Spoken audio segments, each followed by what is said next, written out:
Now, if you aren't familiar with the Bradley Manning case, you should probably go back to watching the Jersey Shore or whatever else you do for fun. But to recap, he's a young soldier who's suspected of leaking classified documents to the file-sharing website WikiLeaks.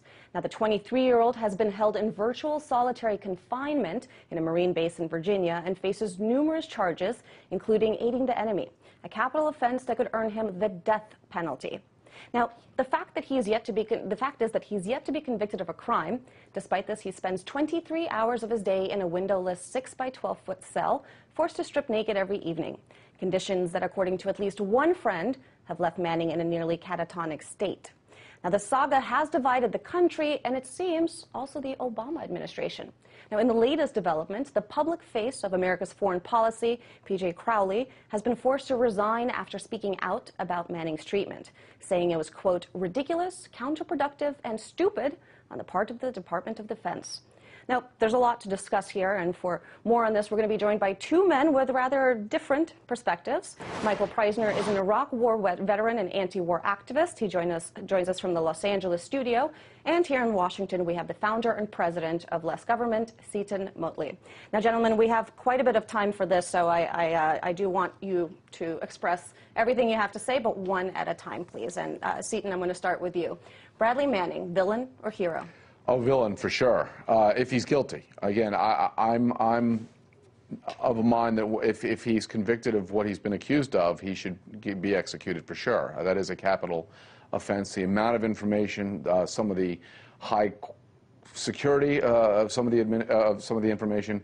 Yes, I definitely think that if he's guilty of all these things, he should definitely be executed. And Michael Preisner, same question: villain or hero?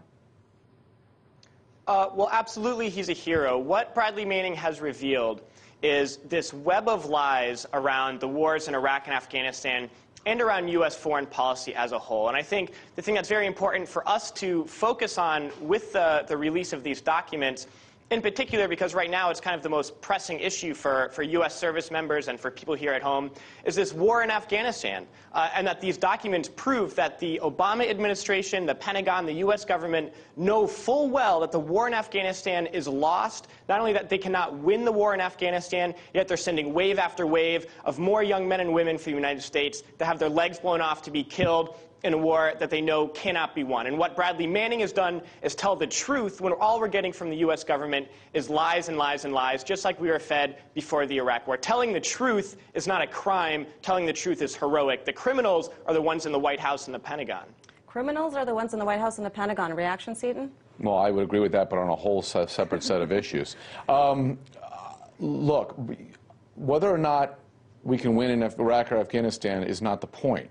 The point is a private in the Army is not charged with releasing that information. And the damage goes well beyond just what he released about Iraq and Afghanistan.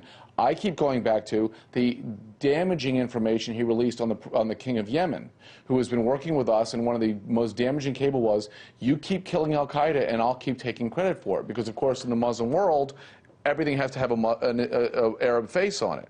And he's been taking credit for us killing al-Qaeda in Yemen, and now he's been outed. He's going to be a target of al-Qaeda. He's going to be a target of terrorist organizations, Muslim Brotherhood, throughout the Middle East because of this idiot Manning. Now, Seton, I know I've been stuck in the studio for a while, but was he, Manning was actually charged? I mean, no, that was part of the information that he put on the Lady Gaga CD. Allegedly put on the Lady Gaga CD. So doesn't this get to the bigger issue? I said at the beginning. Doesn't this get to the bigger issue, which is that I thought, you know, I was born in Russia, but I thought in America you had a constitutional right to a fair trial by jury. And I started this all out. I said, if he's guilty, I don't want to have. Do I have to say that every time before I say something? It depends. We're operating under the assumption that I've said at the beginning, and I will say it again now. The blanket overarching theme of this is, everything I say can be prefaced with the three-word phrase, if he's guilty, comma, and then whatever I say.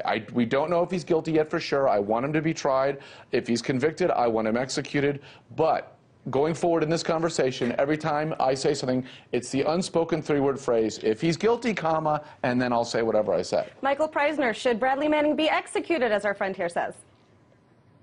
Well, I think that's completely ridiculous. And, you know, he's already being published. Seton says, you know, if he's guilty, but he's already enduring pre-trial punishment, that's reminiscent of what we saw coming out of Guantanamo Bay and Abu Ghraib. But Seton's argument would make sense if U.S. foreign policy in Iraq and Afghanistan, in the Middle East, in Yemen, was designed for national security in the interests of the vast majority of people in the United States. But it's not. U.S. foreign policy is driven by what is best for the oil giants, what's best for Wall Street and the defense contractors. What These oil is there in wars and Afghanistan? U.S. intervention What in the Middle East and abroad is for rich men and rich corporations. And every single soldier who's dying in these wars, all of those civilians in Yemen, not al-Qaeda is being killed in Yemen, but all of those civilians in Yemen and Pakistan are dying for regional domination of banks and corporations here in the United States. I do want to say that, of course, we have to focus on Afghanistan. Look, when the Vietnam War, when Nixon came into power, when the Nixon administration came in, they knew full well that the war in Vietnam was lost and could not be won. But to avoid the political setback of a military defeat, because they didn't want to take responsibility, they sent more soldiers to that war and dropped more bombs on Vietnam. After they knew the war was lost, 30,000 more U.S. troops died and millions more Vietnamese died before the inevitable U.S. withdrawal. And if you are against what Bradley Manning has done or allegedly done, which is told the truth about the situation in Afghanistan, if you're against that, then you're saying you're for all of those tens of thousands more soldiers who are going to be sent to their deaths, who are going to be sent to get their legs blown off for a war that this government knows very well is lost and cannot be salvaged. Michael, you were an Iraq war veteran, and when you sign up to join the military, I mean, you take an oath to swear and protect this country and to stand by the laws of this country. So let me put this question to you. Did he violate that oath by allegedly releasing that information? No, he swore an oath to defend his country, defend his friends and his family and his coworkers and his neighbors here in the United States. And if he did release these documents, he has done exactly that. We have no reason to support these wars. These wars are costing us over $700 million a day at a time where in the United States tuition is skyrocketing. People are being cut off of social services and health care. Unions are under attack. Public sector workers are under attack because we're told there's not enough money when over $1 trillion a year is being flooded into the Pentagon to fund its military operations in Iraq and Afghanistan and Yemen and Pakistan and all of these other countries that are in the crosshairs of imperialism. All right, well, let's get back to Bradley Manning, the Maned issue here. Now, P.J. Crowley is not some sort of, East Coast liberal hippie running around and trying to stop wars anywhere. He's a Democrat, but he has spoken out in some of the harshest terms against Bradley Manning and against WikiLeaks. Who do you, Seton Motley, think that he was speaking for when he called this treatment unjust, stupid, and his boss, which is why he got fired? I mean, so do you see a split within the Obama administration on this Bradley Manning case? Well, Barack Obama picks and chooses certain spots to look tough on foreign policy, to look tough on immigration, to look tough on issues that he's actually genuinely weak on. And Bradley Manning is you would say, Michael would say, unfortunate victim of this. He's the exception that proves the rule in the Barack Obama "I'm weak on foreign policy" play. He's being used as a scapegoat. Okay, we're going to be tough. Look how tough we're being on Bradley Manning. Look how tough. Look we've got him locked down in Quantico. So I'm not. I don't know the specifics of the case. I don't know how much they know about what he's done. They may feel he has more information and need to keep him locked down like this. I don't know this.